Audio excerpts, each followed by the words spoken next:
Hey guys, Ryan here. I hope you are all having a beautiful and wonderful weekend and Sunday.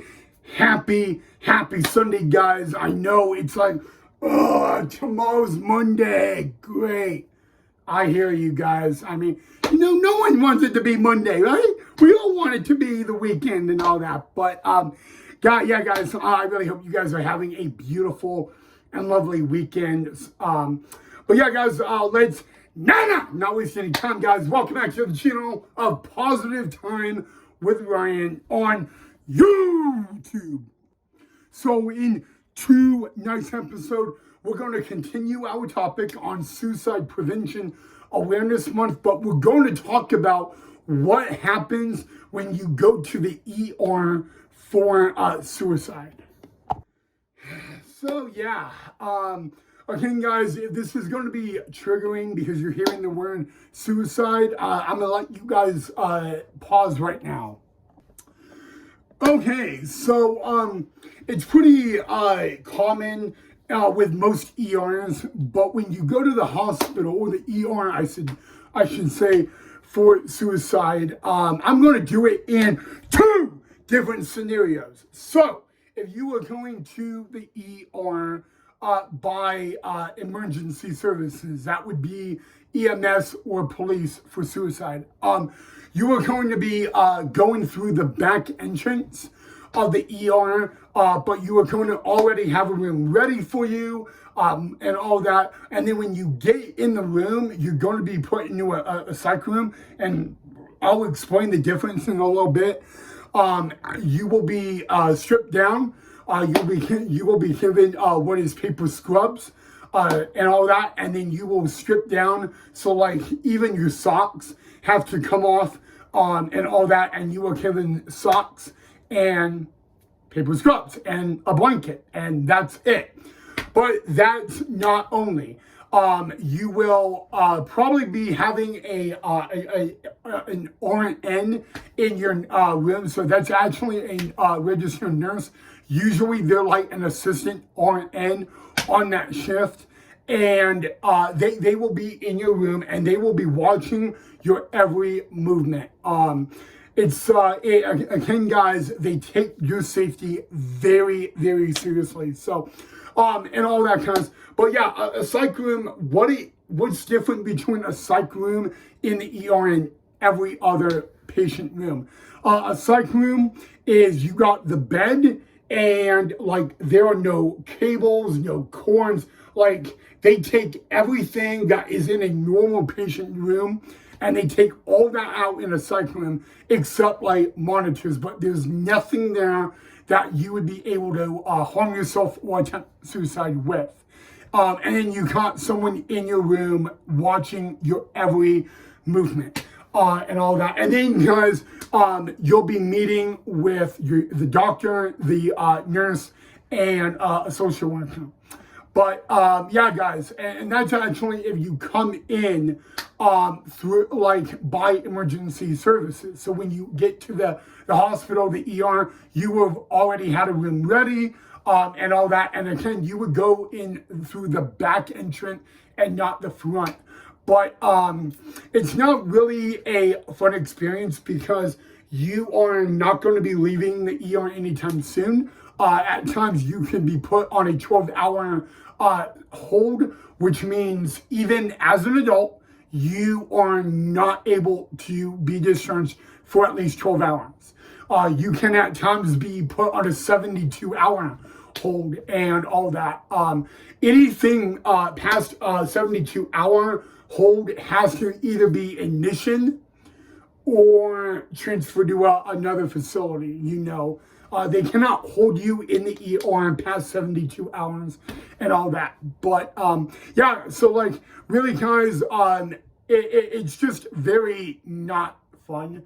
Like when you get to go to the bathroom, the person that is in the room with you, they have to escort you to the bathroom, and you have to go to the bathroom in the ER with the door like not even halfway shut because they got to be able to see what you're doing. So, again, guys, privacy Nana doesn't exist in this moment, because you are like suicidal, and you are and they are not going to like gamble around with your trust. Okay, but the most important thing is you are going to be given a psych eval, and it does not matter, guys, if you've been mental hospitalized or not ever before. That is not the case. That does not matter. You will, every person that goes to the ER for suicide is going to go through the exact same process, okay? The only difference is, A, if they come through with by emergency services, which is, again, EMS or police, or they go in voluntarily, okay? That's the biggest thing. And guys, you will be treated with respect. It's not like you are going to be treated like a pack of garbage. You're not. But I will say this, guys. When I could actually say the best advice I give someone is, when you come to the ER, go with the process, okay? Do not refuse medication, because you are going to get the medication either the easy way, the hard way. The easy way is they give it to you. The hard way, they have to give you an injection. Okay, and if the nurse and doctors have to restrain you, they will. It's just that simple, guys. So yeah, again, guys, but also what you kind of remember is that you're not going to be judged, you're not going to be yelled at. You know, you're going to be treated with respect, and it is important, even though you're in that moment of life, that you treat the nurses and the doctors with respect, because if you can't treat them with respect, it's going to be just a whole lot harder, okay? But yeah, and I mean, they will restrain you for a lot of reasons. If you attempt to hurt yourself, they may restrain you.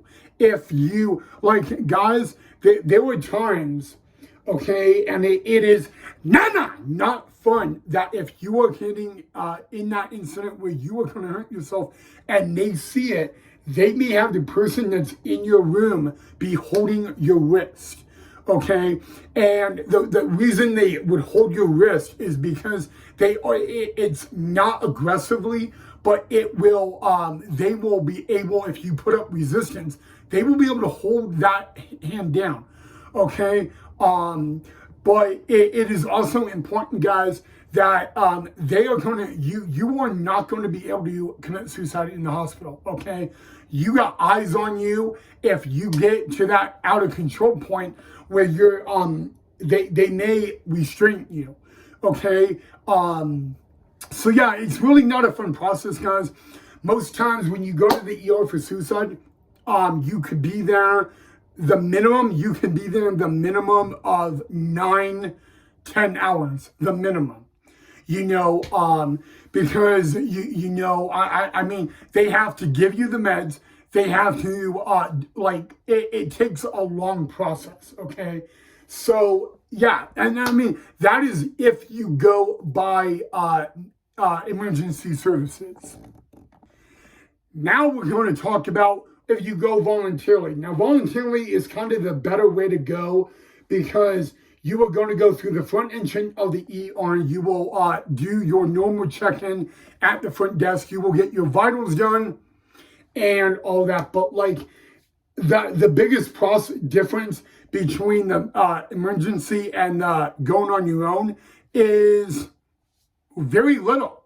You know, here's the thing, guys. No one in the hospital is going to judge you. But I will be very honest with you guys. Even if you need to be mental hospitalized, you have to go through the same process, because after you do the meds and all that, and really, guys, I should go through what tests are you going to have to go through. One of them is an EKG. After an EKG is a blood draw. Even a urine sample is going to be, and you know, so those are three. And before they can make a call to like a mental hospital, if you need to go that route, all those medical tests have to come back. And then on top of that, is a psyche valve. So you're probably wondering, a psyche valve, why would a psyche valve matter? It depends on the facility. Some mental health facilities do require a psyche valve before they are admitted, and some don't.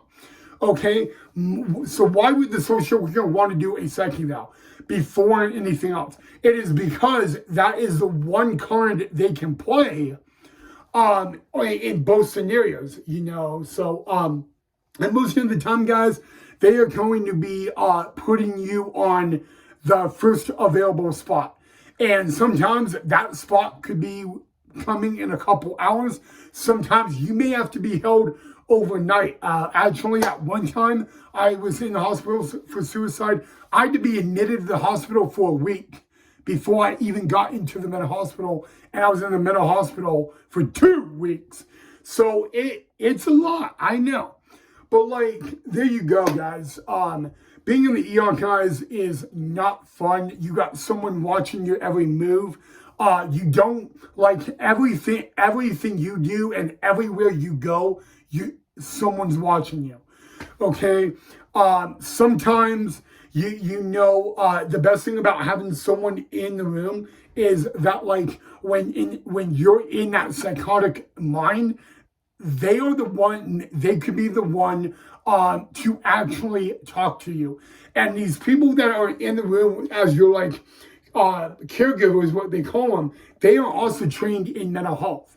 Okay, so it really is, they are not a mental health professional, but they are trained on how to do stuff, how to react, and all that. And a lot of times, they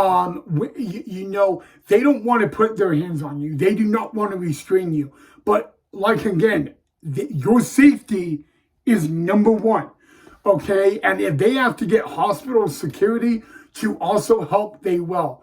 It's tough and all that. And believe me, guys, everyone in the they don't want to go the hard way for you, but if they have to go that route, they will. It's very important that you guys know that. So yeah, guys, a lot of times, people are in the hospital for suicide, and within 6, 7, 8 hours, they go home, but that is up to really one person, and it's up to the doctor. Okay.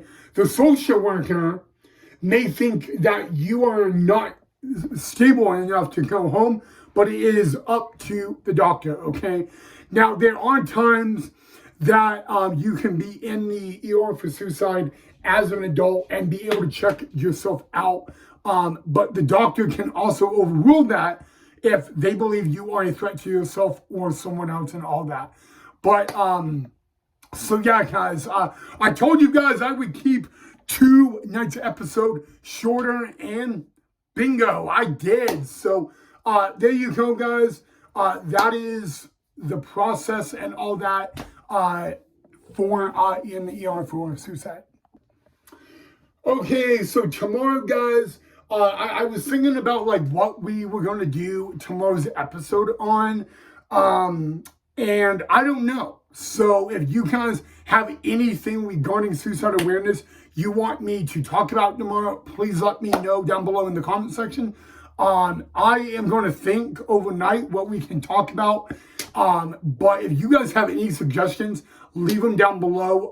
The only thing I am not going to say to you tomorrow is talk about my experience. I am going to do that at the end of this month. So there you go, guys. Thank you so much for watching.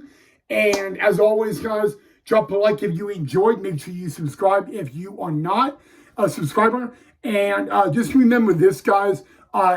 Your life matters. You matter. It doesn't matter if people think you don't matter. You really do matter, guys.